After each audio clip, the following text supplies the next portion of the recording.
বর্ষাকাল তো চলেই গেল, কিন্তু ইলিশ খাওয়া কি তোমাদের শেষ হয়ে গেছে? আমার কিন্তু শেষ হয়নি।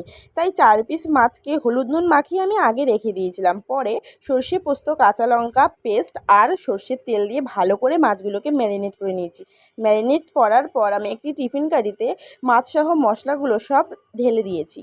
তারপর ওপর থেকে একটু সর্ষের তেল আর চেরা কাঁচা লঙ্কা দিয়ে টিফিন কারির মুখটা ভালো করে আটকে দিয়েছি, কারণ মাছগুলো আমি ভাপাবো।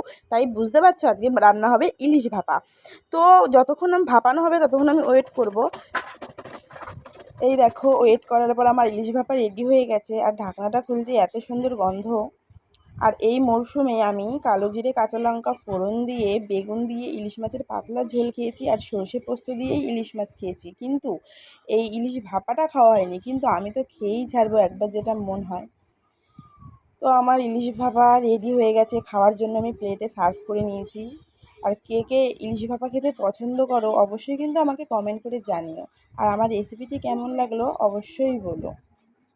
সবাইকে টাটা, সবাই ভালো থেকো, সুস্থ থেকো। আবার নতুন কোনো ভিডিওতে তোমাদের সঙ্গে দেখা হবে। আর আমার এই ফুল ভিডিও যারা যারা দেখবে তাদেরকে আমার তরফ থেকে অনেক ভালোবাসা।